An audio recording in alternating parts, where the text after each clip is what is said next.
우리에게 주신 하나님의 말씀은 누가복음 12장 49절에서 59절까지 말씀입니다.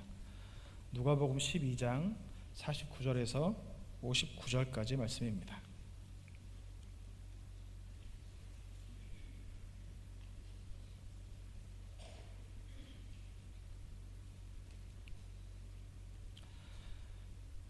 자, 여러분이 교독하겠습니다.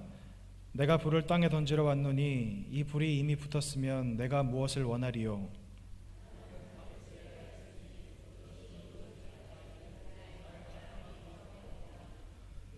내가 세상에 화평을 주려고 온 줄로 아느냐? 내가 너희에게 이르노니 아니라 도리어 분쟁하게 하려 함이로라.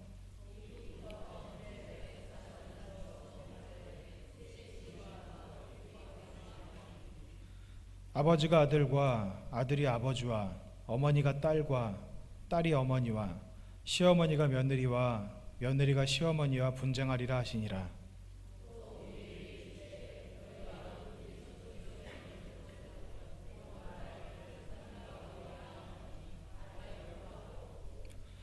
남풍이 부는 것을 보면 말하기를 심히 더우리라 하니 과연 그러하니라.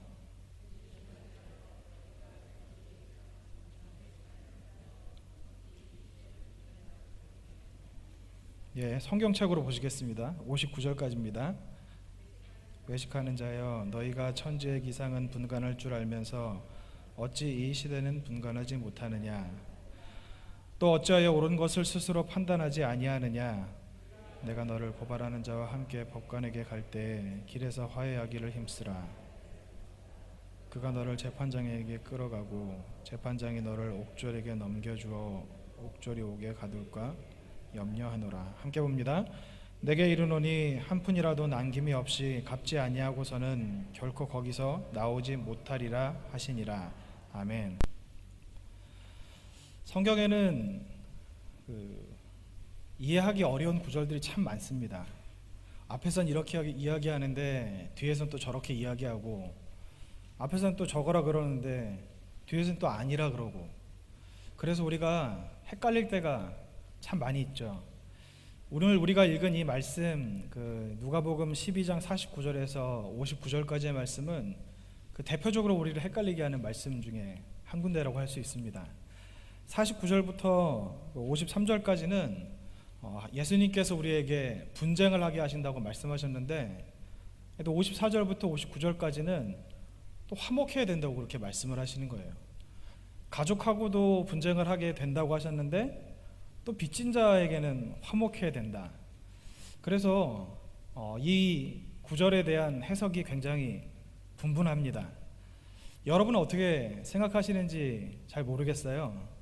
여러분은 어떤 구절이 맞다고 생각하시고 또 이 구절을 통해서 하나님께서 여러분에게 말씀하시는 바가 무엇인지 잘 모르겠습니다만, 오늘 이 시간을 통해서 하나님께서 우리에게 말씀하시는 것, 이 말씀을 통하여서 우리에게 주시고자 하시는 하나님의 뜻을 함께 상고해 보기 원합니다. 우리가 이 말씀을 나누기 전에 먼저 한 가지 짚고 넘어가야 될 것이 있습니다. 여기 보시면 예수님께서 불에 대해서 말씀을 하세요. 불. 도대체 불이 무엇일까? 이 불이 무엇인지를 알아야 이 말씀의 전체를 우리가 알 수 있는 실마리를 풀 수 있습니다. 여러분, 성경에는 불에 대해서 몇 가지로 이야기하세요. 성경에 나오는 불, 첫 번째 불은 모세를 통하여서 하나님께서 보이셨던 그 떨기나무 가운데 있던 그 소명의 불. 또 다른 불은 구약 성경에 나와 있는 그 수많은 선지자를 통하여서 말씀하셨던 심판의 불. 또 다른 것은 예수님을 통해 말씀하셨던 그 성령의 불. 성령의 불의 역할은 두 가지이죠. 하나는 사람을 연단하고 정화시키는 능력이 있는가 하면, 또 한 가지는 사람을 심판하는 그 능력이 있습니다. 먼저 소멸하시는 분에 대해서 알아보기 원하는데요. 히브리서 12장 29절 말씀입니다. 우리 하나님은 소멸하는 불이심이라. 신명기 4장 24절 말씀입니다. 내 하나님 여호와는 소멸하는 불이시요 질투하시는 하나님이시라. 하나님은 소멸하는 불이세요. 그럼 도대체 이 소멸하는 불이 무엇일까? 소멸하는 불에 대해서 여러 가지 의견들이 있지만, 우리의 죄악들을 태우시고, 그리고 세상에 그 죄악되고 거짓된 것들을 태우시는, 그러니까 다 태우셔서 아무것도 남기지 않고 오직 하나님을 향한 사람들만 남긴다, 뭐 이런 뜻이 있다고 그렇게 이야기를 하더라고요. 하나님께서는 소멸하시는 불이라고 말씀하셨고, 여기서 나오는 예수님께서 말씀하신 이 불, 던지려고 하신 불이 소멸하시는 불일 수도 있습니다. 그러면 또 한 가지 불의 의미는 무엇이냐면요, 바로 정화하는 불, 연단하는 불이라고 할 수 있습니다. 말라기 3장 2절부터 3절까지 말씀입니다. 그가 임하시는 날을 누가 능히 당하며 그가 나타내는 때에 누가 능히 서리요. 그는 금을 연단하는 자의 불과 표백하는 자의 잿물과 같을 것이라. 그가 은을 연단하여 깨끗하게 하는 자 같이 앉아서 레위 자손을 깨끗하게 하되 금, 은같이 그들을 연단하리니 그들이 공의로운 제물을 나 여호와께 바칠 것이라. 하나님께서는 우리를 정금같이, 순금같이, 그리고 은같이 연단해서 사용하기 원한다고 하셨는데, 여러분, 금과 은을 연단하는 데는 불이 없으면 안 됩니다. 불이 없으면 그 어떤 방법으로라도 금과 은에 있는 그 불순물을 걸러낼 수 없고 그 모양도 빚을 수가 없습니다. 그래서 하나님께서는 우리를 연단하고자 하실 때 그 불로서 연단하신다고 말씀하고 계신 겁니다. 고린도전서 3장 13절 말씀입니다. 각 사람의 공적이 나타날 터인데 그날의 공적을 밝히리니 이는 불로 나타내고 그 불이 각 사람의 공적이 어떠한 것을 시험할 것임이라. 이 불로 말미암아 우리를 연단하시는데 우리를 시험하신다는 거예요.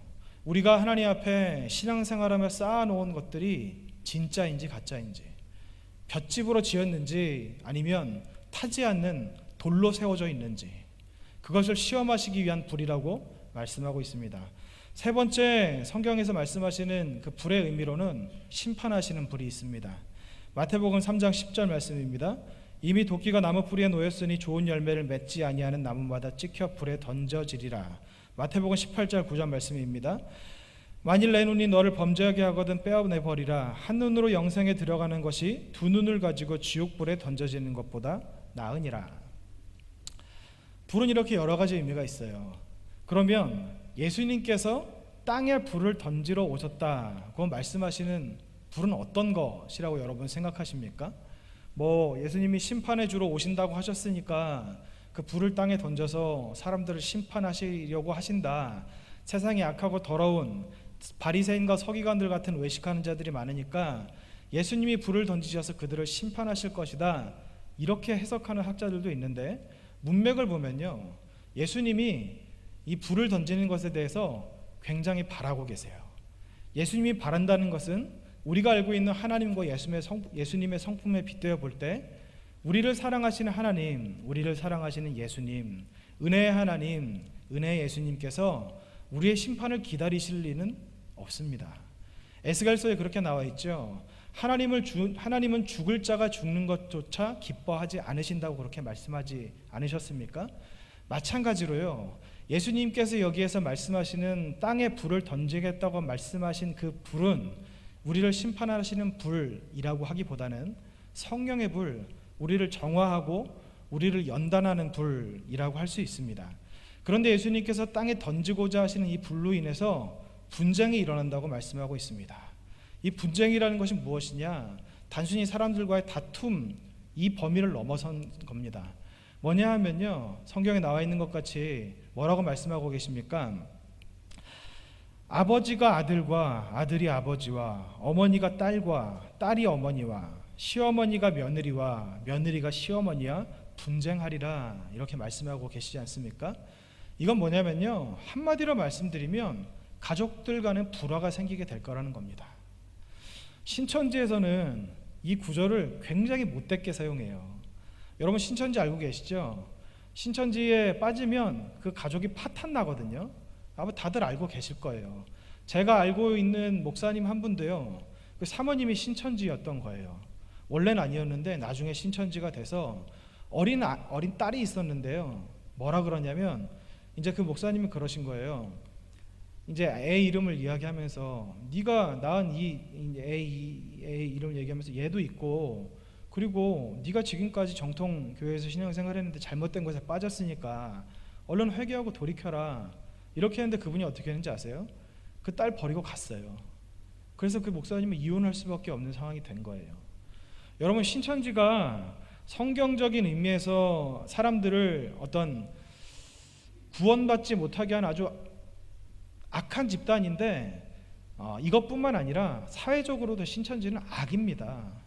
가정을 무너뜨리고 가정을 완전히 파산시키는 것이 바로 신천지입니다. 신천지에 빠지면요, 자녀가 신천지에 빠지잖아요. 그 자녀는 집을 나가요. 부인이 신천지에 빠지면요, 그 자녀도, 그 부인도 집을 나가요. 돌아오라고 그래도 안 돌아와요. 그들이 안 돌아오는 이유가 뭔지 아세요? 이 말씀 때문이에요. 예수님께서 거기서 뭐라고 말씀하셨습니까?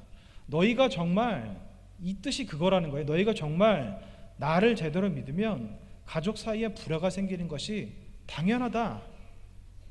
너희 가족 사이에 그렇게 불화가 생겼으니까 너는 잘 믿고 있는 거다. 이런 말도 안 되는 소리를 하는 거예요. 근데 여러분, 여기 나와 있는 이 말씀은요, 단순히 모든 가족에 대해서, 모든 가정에 대해서 이야기하는 것이 아닙니다. 첫 번째 이야기하는 것은 뭐냐면요, 하나님을 믿는 사람과 믿지 않는 사람이 있는 가정을 이야기하는 거예요. 여러분, 하나님 정말 제대로 믿으면 그 가정에서, 그 가족, 그러니까 한 사람이 제대로 믿으면 핍박을 받을 수밖에 없어요. 우리나라가 그런 나라 아닙니까? 가족이 중요하고, 그리고 특별히 우리나라는 유교 문화가 강하기 때문에 뭐 제사를 안 지낸다 그러면 당장 집에서 내쫓으려고 하시는 분들도 계시잖아요. 요즘에는 물론 그 정도까지는 아니지만, 첫 번째 말씀드리는 것은요, 하나님을 믿는 사람과 믿지 않는 사람이 한 가족 안에 있을 때 분쟁이 일어나는 것이 당연하다고 말씀하고 있는 겁니다. 평소에 지낼 때는 괜찮아요. 그냥 먹고 자고 뭐 즐길 거 즐기고 이럴 땐 괜찮거든요. 그런데 여러분 잘 아시잖아요. 하나님 믿는 사람과 믿지 않는 사람은요, 결정적일 때 다른 선택을 할 수밖에 없습니다. 결정적일 때 다른 선택을 안 할 수가 없는 거예요. 똑같은 선택을 한다면, 믿지 않는 사람과 믿는 자가 같은 길을 간다면 그게 어떻게 믿는 사람이라고 할 수 있을까요? 예수님께서는 먼저 그 부분에 대해서 말씀하셨던 것이고요. 그리고 두 번째는 제가 뒤에서 다시 한번 말씀드릴 것인데, 모든 가족이 다 지금 분쟁하고 있거든요. 분란이 일어나고 있거든요. 이 말씀이 뜻하는 바는 무엇이냐면, 정말로 우리가 하나님의 뜻을 알고 그 성령의 불이 우리 가운데 거하면 우리는 우리 가족보다 예수님과 하나님을 더 사랑하는 것이 당연하다, 마땅하다, 이 말씀을 하고 계신 거예요. 예수님이 던지는 불은 이렇게 가족 사이의 분쟁을 일으키는 불이라고 하셨습니다. 성경의 다른 곳에는요, 예수님께서 내가 이 세상에 화평을 주러 온 것이 아니라 검을 주러 왔노니 이렇게 말씀하고 계시거든요. 이게 다 같은 뜻이에요. 분쟁이 일어나고 분란이 일어나고 화목하게 지낼 수 없는 상태가 된다고 말씀하고 계시는 겁니다.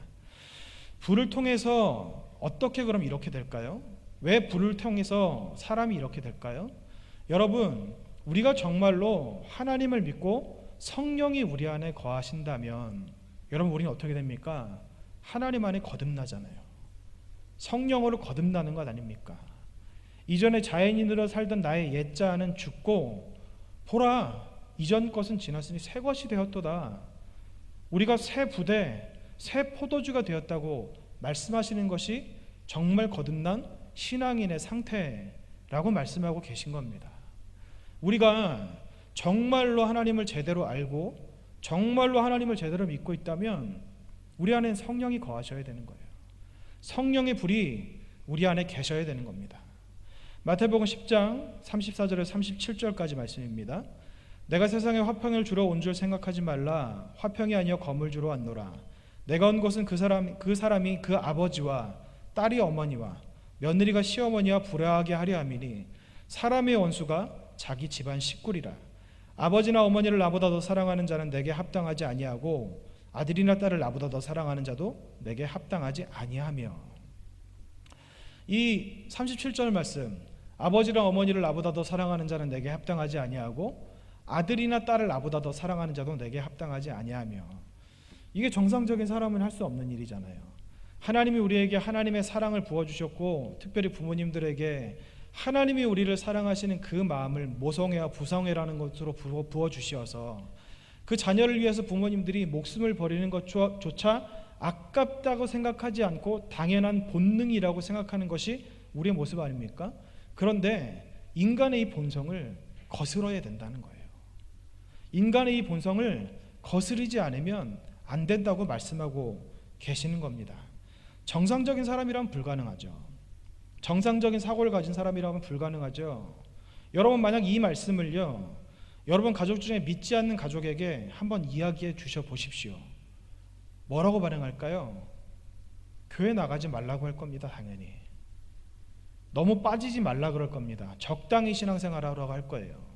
일주일에 한번 가서 예배나 드리라고 할 겁니다. 더 이상 하지 말고. 정상적인 사람은요, 이 말씀이 부딪힐 수밖에 없어요. 정상적인 사람이 이 말씀을 듣고 아무렇지도 않다면 그게 비정상인 거예요. 그런데 성령의 불로 우리가 거듭나면, 성령이 우리 안에 거하시면 인간의 본성조차 거스르고, 그리고 우리의 생각이 완전히 변하게 된다는 겁니다. 가치관이 변한다는 거죠. 대표적인 사람으로 성경에 아브라함 있잖아요. 부모, 친척, 아비집을 먼저 떠났고 나중엔 그 이삭을 하나님 앞에 바쳤습니다. 바치려고 한 게 아니라 바쳤어요. 야곱은 어땠습니까? 야곱은 자기가 그 복을 받기 위해서 마마보이였던 야곱이 사랑하는 어머니, 아버지, 그리고 그렇게 무서워했던 형조차도 버렸어요. 예수님은 뭐라고 말씀하십니까? 지금 제가 읽어드린 이 말씀 이외에 얼마나 많은 곳에서 나를 사랑하는 것이 가족을 사랑하는 것보다 더 중요하다고 말씀하고 계십니까? 성경의 수많은 사도들은 뭐라고 말씀하고 있습니까? 그들이 한결같이 말씀하시는 바가 바로 이것과 똑같습니다. 가족을 나보다 더 사랑하는 자는 나를 정말 사랑하는 것이 아니다. 너희 어머니나 너희 자녀를 나보다 더 사랑하는 자는 정말 나를 사랑하는 것이 아니다.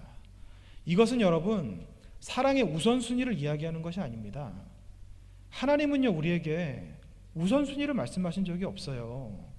제가 여러분들께 설교 시간에 몇 번 말씀드렸잖아요. 하나님은 우리에게 너희 삶에 얼만큼을 나에게 드리라고 말씀하신 적이 없습니다. 내가 너에게 나의 사랑하는 독생자 예수 그리스도의 생명을 주었으니 너희도 생명을 바쳐라. 모든 것을 바쳐라. 이렇게 말씀하고 계신 것입니다. 그러면서 예수님께서는 말씀을 이어가고 계신데요. 그 뒤에 말씀이 이제 가족과 우리가 분쟁하게 되고 분란이 일어나게 될 것이라는 말씀에 배치가 되는 듯한 말씀을 하세요. 예수님께서 이렇게 말씀하고 계시죠. 오늘 말씀 본문의 54절 56절 말씀입니다.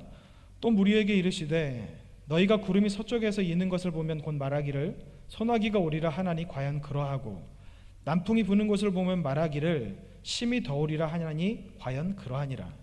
외식하는 자여 너희가 천지의 기상은 분간할 줄 알면서 어찌 이 시대는 분간하지 못하느냐. 이렇게 말씀하고 계십니다. 우리나라도 이런 게 있죠. 오후에 이제 해가 지기 전에 제비가 낮게 날면 그 다음 날엔 비 오는 거잖아요. 아, 모르시나요?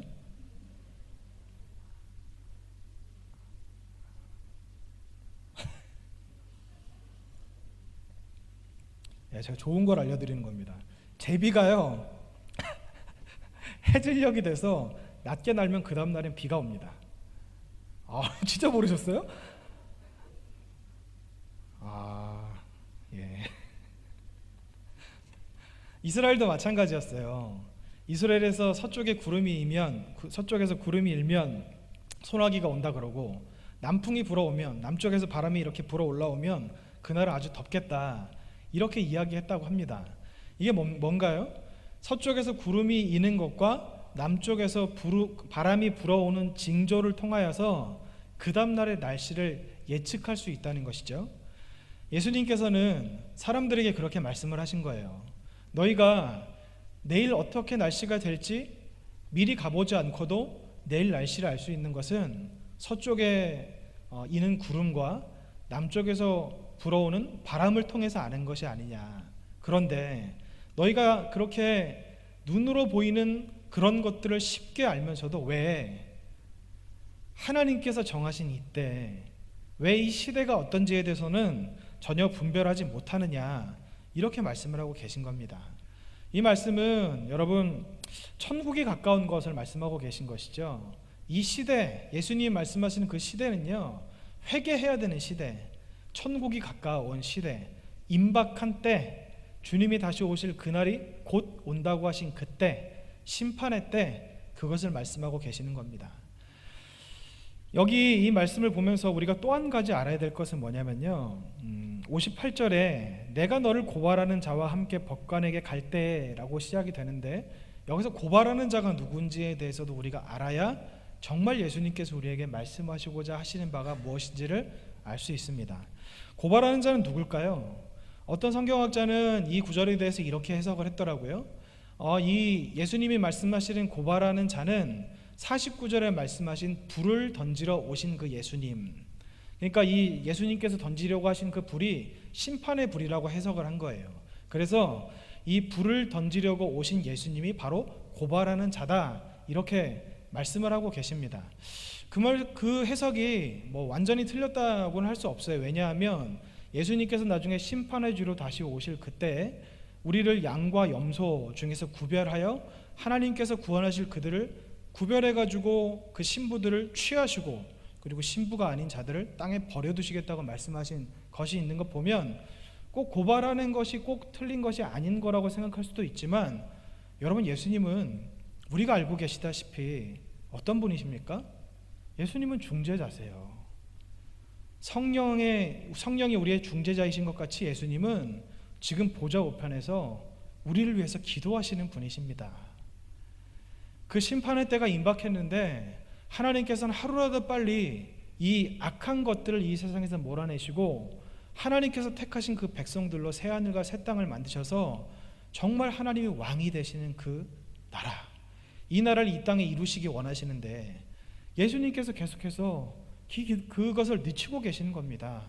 우리들을 위해서 기도하시는 것으로 말미암아.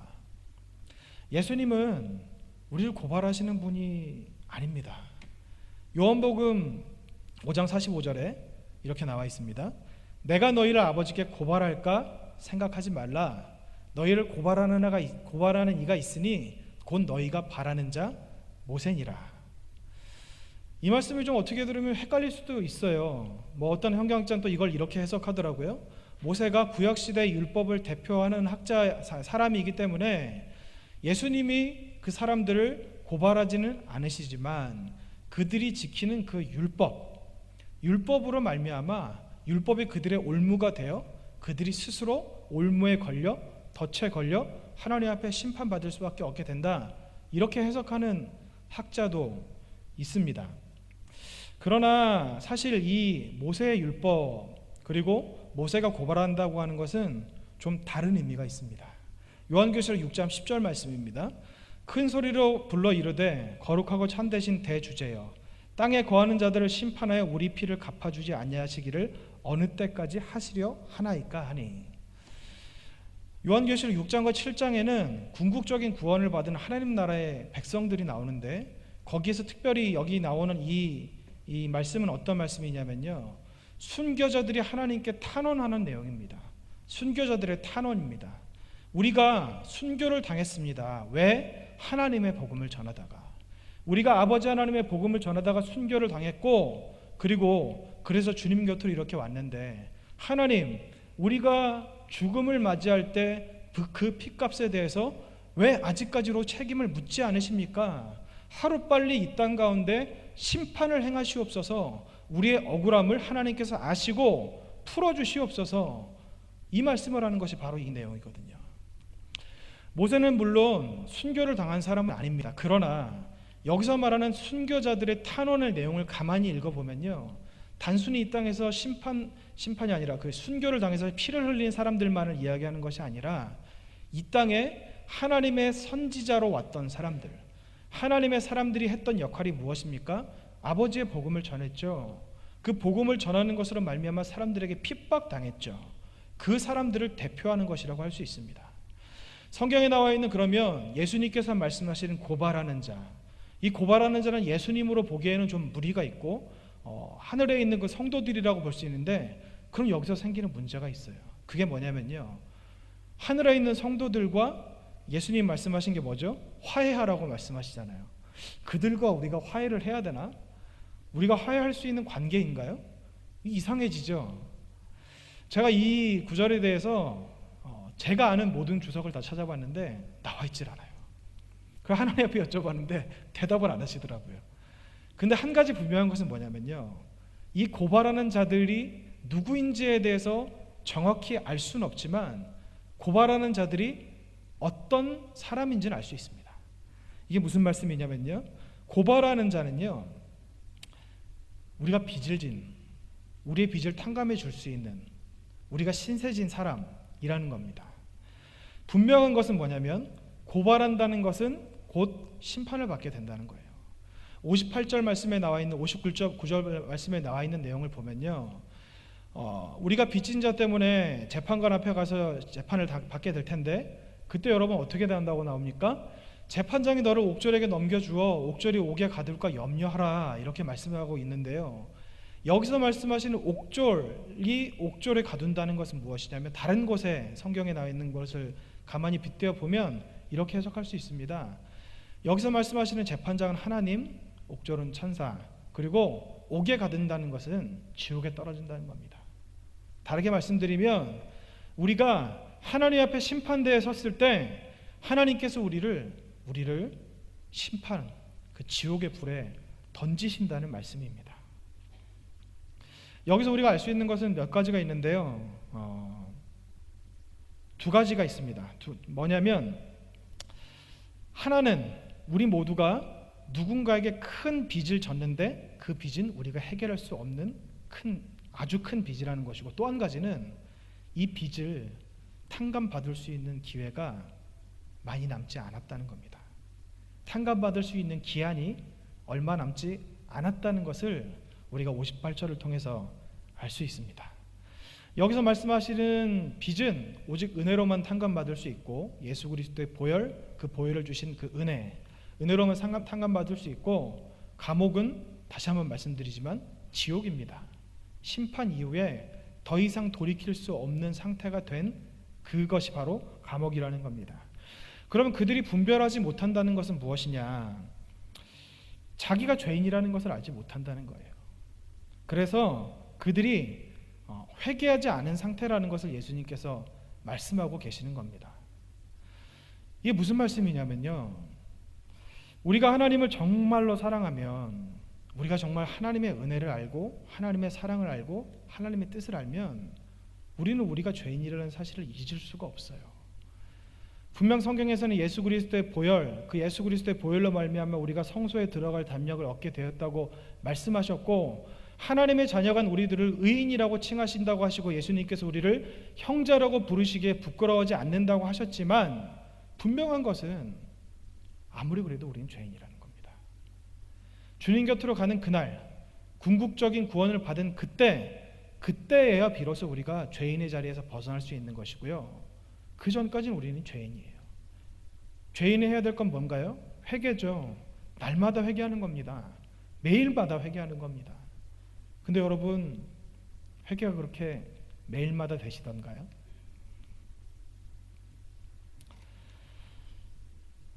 이 재판장과 빚진 자에 대해서 예수님께서 말씀하시는 첫 번째 말씀하시고자 하시는 바는 무엇이냐면요, 하나님, 그러니까 하나님께서 우리에게 기회를 주실 때 속히 그 하나님과 화목하라. 다른 말로 하면 하나님을 사랑하라. 다른 것보다 하나님을 사랑하라. 하나님만 온전히 사랑하라. 이것입니다. 두 번째는 뭐냐면 우리가 그냥 잘 알고 계시는 그런 해석이 될 수도 있어요. 실제로 우리가 빚진 자에게 이렇게 어떤 사람에게 빚을 졌는데 지금 이 상황을 보면 빚을 갚지 않아서 재판관에게 넘겨질 수밖에 없는 상황이잖아요. 근데 끌려갔다고 나와 있어요. 끌고 갔다고 돼 있어요. 뭐냐면 빚진 자와 빚을 진 우리가 어떻게 된 거냐, 관계가 별로 좋지 않았다는 거예요. 그러니까 말로 해결할 수도 있고 그냥 좋게 해결할 수도 있는 그런 상황임에도 불구하고 재판장에게 넘어갈 수밖에 없는 상황. 여러분, 빚을 갚지 못했는데 재판장에 넘어가는 상황은 최악의 상황인 것이죠. 어떤 중재도 되지 않고 서로 어떤 이해가 되지 않는 상황이니까 거기에 갈 수밖에 없는 상황이 되는 것이죠. 그렇기 때문에 화해하라고 말씀하시는 그런 의미가 있을 수도 있거든요. 여기서 우리가 알 수 있는 예수님께서 말씀하신 두 번째 뜻은 무엇이냐면요, 정말로 있는 그대로 우리 형제와 화목하라는 겁니다. 화해하라는 거예요. 근데 이 말씀은 아까 예수님께서 말씀하신 정말 우리가 하나님을 믿으면 가족 사이에 분쟁과 불화가 일어날 수밖에 없다는 것에 배치되기도 합니다. 그래서 이것만으로 해석하기에는 무리가 있고, 제가 아까 처음 말씀드렸던 하나님과 우리의 관계를 적용하는 것이 더 정확하다고 말씀드릴 수 있습니다. 그러나 예수님께서 이것을 통해서 우리에게 말씀하시는 또 한 가지 분명한 것은 무엇이냐면요, 형제와 화목하라, 형제와 화목하라, 다른 말로 하면 형제를 사랑하라, 이 이야기입니다. 그러니까 이 말씀을 통해서 예수님께서 우리에게 말씀하시고자 하시는 바는 너희가 하나님을 사랑하고 그리고 형제를 사랑하라.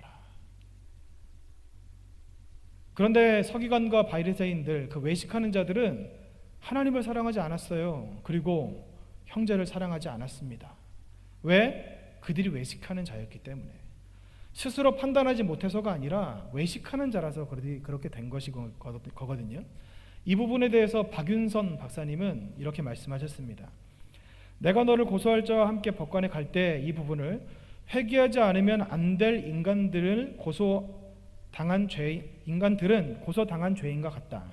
고소를 당한 자는 화급히 자기가 지불해야만 될 것을 속히 지불하고 화해하는 것이 중요한 일이다. 그처럼 천국은 임하였으니 사람들은 화급히 회개하고 그 나라에 들어간 것만이 기묘하다. 사람들이 언제나 회개심으로 지내지 않는다면 언제나 외식자가 된다. 그 이유는 인간은 언제나 죄인이고 언제나 고치는 생활을 하여야 하기 때문이다. 바리새인과 서기관들이 하나님을 사랑하지 못했고 예수님 그리고 사람들을 사랑하지 못했던 이유는요, 그들이 위선자였기 때문이에요. 외식자였기 때문입니다. 오늘 이 성경을 그 킹제임스 버전 흠정역으로 읽어보면 너희 외식하는 자들아 이렇게 나와 있는데, 그 성경은 이 위선자들아 이렇게 말씀하고 계세요. 외식을 하는 사람과 위선자는 어감이 좀 많이 다르죠. 외식을 일삼는 사람과 그냥 위선자는 완전히 다른 거예요. 바리새인들은요, 위선자였습니다. 그냥 외식하는 사람이 아니었어요. 위선자였어요. 근데 여러분, 사람은 다 누구나 어느 정도의 위선을 하고 있지 않습니까? 여러분 마음속으로 말씀하고 계신 말을 다 말씀하고 사시지는 못하잖아요. 여러분이 집에서 계시는 그 모습대로 여기 나와 계시진 않잖아요. 뭐 어떤 분들은 화장하는 것도 위선의 일종이다 이렇게 말씀하시는 분도 계시던데, 그건 좀 말이 안 되고요. 어쨌든 우리는 다 어느 정도의 위선을 하고 있거든요. 근데 여러분, 위선하는 자와 위선자는 다르죠. 그 부분에 대해서 어떤 목사님이 이렇게 설명하셨어요. 제가 읽어드릴 테니까 한번 여러분을 스스로 돌아보시기 바랍니다. 위선의 종류는 다양하니 곧 더러우면서 깨끗한 척, 악하면서 착한 척, 못났으면서 잘난 척, 부정직하면서 정직한 척, 불의하면서 의로운 척, 비겁하면서 정의로운 척, 교만하면서 겸손한 척, 무관심하면서도 사랑이 많은 척, 차가우면서도 따스한 척, 모르면서 아는 척, 알면서 모르는 척, 없으면서 있는 척, 있으면서 없는 척, 약하면서 강한 척, 어리석으면서 지혜로운 척, 게으르면서도 부지런한 척, 눈구렁이 같은 자가 순진한 척, 세속적이면서 거룩한 척, 시기하면서 기뻐하는 척, 천박하면서도 고귀한 척, 사치스러우면서도 청렴 소박한 척, 할 수 없으면서도 할 수 있는 척, 세상의 인기에 목말라 하면서 그렇지 않은 척, 보이지 않으면서 보이는 척, 들리지 않으면서 들리는 척, 깨닫지 못하면서 깨달은 척, 겉으로만 회개한 척, 동정심을 사기 위해 우는 척,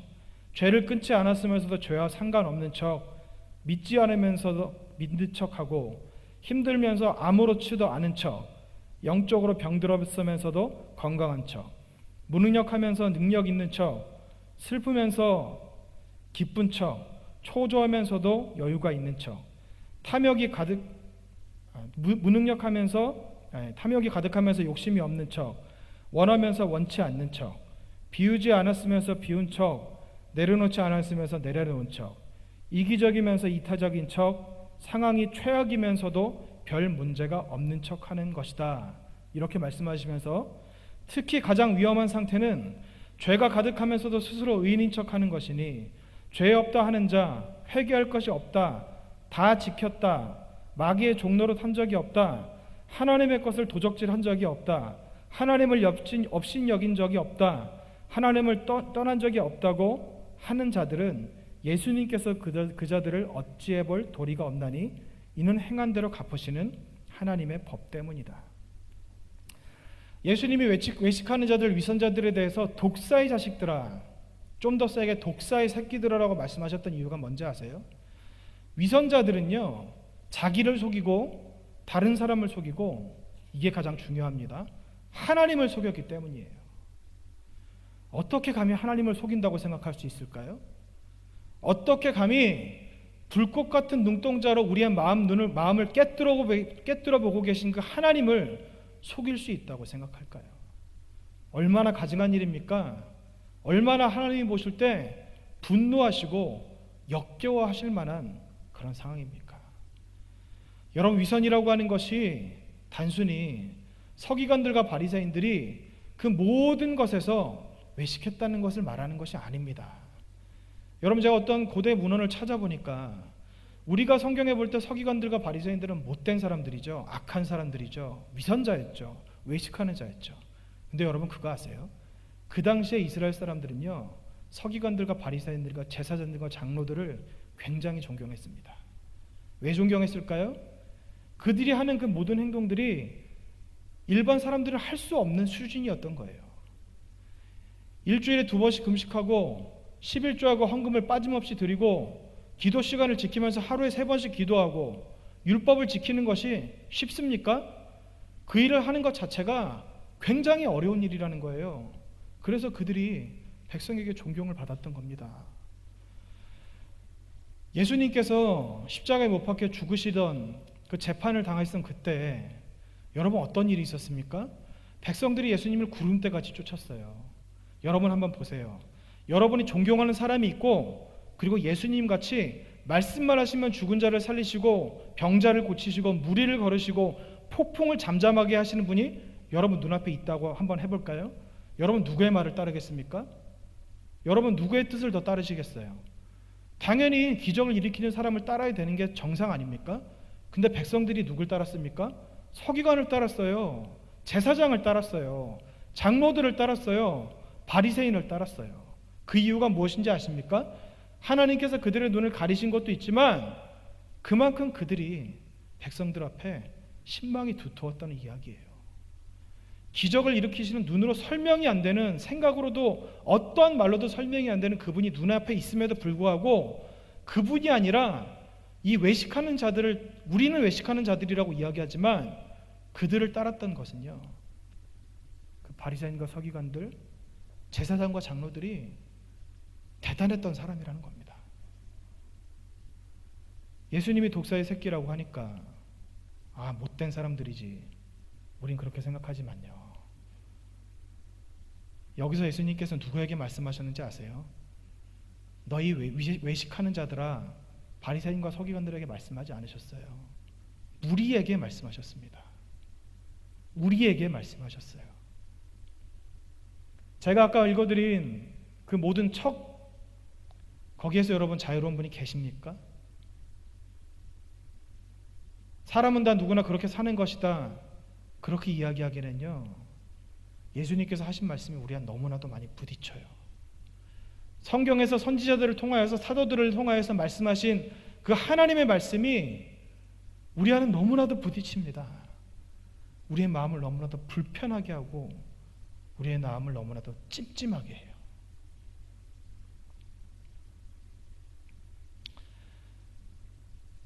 외식하는 자들은요, 위선자들은 예수님을 믿지 않았습니다. 바리새인과 서기관들은 예수님을 믿는 믿음이 없었어요. 요즘 시대에 위선하는 자들, 외식하는 자들은요, 하나님을 믿는 것 같지만 사실 그 안에 성령이 계시지 않습니다. 성경의 수많은 곳으로 제가 근거를 댈 수 있지만 시간이 너무 짧아서 말씀을 드릴 수 없어요. 외식하는 자는 하나님의 자녀가 아닙니다. 요한복음 8장 44절입니다. 너희는 너희 아비 마귀에게서 났으니 너희 아비의 욕심대로 너희도 행하고자 하느니라. 그는 처음부터 살인한 자여 진리가 그 속에 없으므로 진리에 서지 못하고 거짓을 말할 때마다 제 것으로 말하나니 이는 그가 거짓말쟁이여 그 거짓의 아비가 되었음이라. 위선을 다른 말로 하면 거짓이거든요. 거짓말이 쌓이다 보면 위선이 돼요. 거짓의 아비 사탄입니다. 위선자의 아비는 사탄이에요. 하나님의 자녀가 아니라는 겁니다. 그 안에 성령이 계신 것이 아니라 사탄이 가득하게 들어있다는 그런 이야기입니다. 요한일서 3장 15절 말씀입니다. 그 형제를 미워하는 자마다 살인하는 자니 살인하는 자마다 영생이 그 속에 거하지 아니하는 것을 너희가 아는 바라. 다르게 말씀드려 볼까요? 그 형제를 미워하는 자마다 살인하는 자니 살인하는 자마다 성령이 그 속에 거하지 아니하는 것을 너희가 아는 바라. 저는 지금 일부분으로 말씀을 드립니다. 이것만 가지고 말씀을 드리겠습니다. 여러분 용서하십니까? 용서가 잘 되세요? 잘 안 되시죠? 왜 안 되는지 아세요? 용서가 안 되는 이유가 무엇인지 아십니까? 성경에서는 분명하게 말씀하세요. 용서가 안 되는 이유는 딱 한 가지입니다. 뭐냐면요, 내 자아가 살아있어서 그래요. 내가 살아있어서 용서가 안 되는 거예요. 용서하려고 그러는데 용서가 안 되는 이유가 뭡니까? 저 사람이 나한테 어떻게 했는데, 저자가 나한테 한 게 뭔데, 내가 어떻게 나한테 이렇게 할 수 있어. 다 나예요. 다 납니다. 내가 살아있으니까 용서할 수 없는 거예요. 하나님과 원수되었을 때 예수님께서 이미 우리에게 오셔서 원수된 우리들을 사랑하셨으니까 이미 우리를 위해서 죽으신 그 예수님께서 우리를 사랑하신다고 제가 아무리 설명을 드려도 내가 살아있으면 절대 용서 못합니다. 내가 살아있으면 용서 못해요. 갈라디아서 2장 20절에 뭐라고 말씀하십니까? 내가 그리스도와 함께 십자가에 못 박혔나니 그런즉 이제는 내가 사는 것이 아니요 오직 내 안에 그리스도께서 사시는 것이라. 이제 내가 육체 가운데 사는 것은 나를 사랑하사 나를 위하여 자기 자신을 버리신 하나님의 아들을 믿는 믿음 안에서 사는 것이라. 내가 죽어야 내 안에 성령이 들어오신다고 말씀을 하고 계신 거예요. 내가 살아있는데 어떻게 성령이 들어오십니까? 내가 살아있는데 어떻게 예수님이 우리 안에 들어오십니까? 예수님이 우리 안에 들어오시기 위해서 십자가에 죽으시고 부활하셨는데 내가 예수 그리스도와 함께 십자가에 못 박혀야 예수님께서 내 안에 들어오실 수 있는데 내 자아가 없어야 되는데 내 자아가 살아있어서 용서를 하지 못한다면 그 사람이 어떻게 성령의 사람이라고 할 수 있을까요? 마태복음 10장 38절에 39절 말씀입니다. 또 자기 십자가를 지고 나를 따르지 아니하는 자도 내게 합당하지 아니하니라. 자기 목숨을 얻는 자는 잃을 것이요 나를 위하여 자기 목숨을 잃는 자는 얻으리라. 죽어야 된다는 거예요.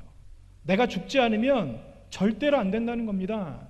내가 죽지 않으면 하나님의 그 생명, 성령을 얻을 수 없다는 거예요. 성령이 우리 안에 거하실 수 없다는 겁니다. 성령은 비둘기같이 오시는 분이십니다. 성령은 너무나도 섬세하신 분이세요. 그런데 우리들은 얼마나 우리의 눈으로, 우리의 귀로, 우리의 마음으로 세상의 온갖 더러운 것들을 받아들이고 그것을 즐기면서 살아가고 있습니까?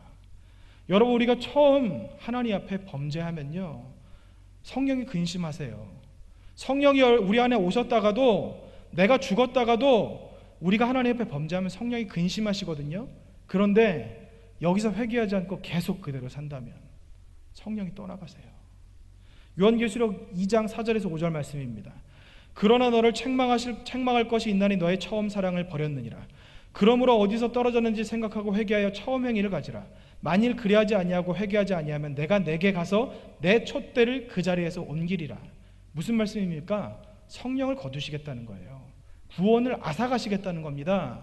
성령이 우리 안에 오셔도 내가 예수 그리스도와 함께 십자가에 못 박혀 죽었어도 우리가 주님 곁으로 가는 그날까지, 궁극적인 구원을 걷는 그날까지 우린 날마다 우리를 십자가에 못 박아야 돼요. 우리 자아는 살아납니다. 왜냐하면 우리 자아는 세상에 살기 때문에, 내가 세상에 있기 때문에 날마다 살아나요. 부활을 한다는 거예요. 사도 바울이 내 육체를 쳐서 복종시킨다는 것이 뭡니까? 육체라고 하는 것은 자아예요. 자아. 내 자아를 쳐서 복종시킨다는 거예요. 죽었는데 또 살아나니까 십자가 앞에 또 못 박고 복종시키고, 또 살아나면 또 십자가에 못 박혀 복종시키고, 이걸 해야 된다는 겁니다. 여러분, 용서가 안 되는 것은요, 형제를 사랑하지 못하는 것은 굉장히 중요한 의미가 있거든요. 어떻게 생각하시는 분들은 또 그렇게 말씀하시기도 해요.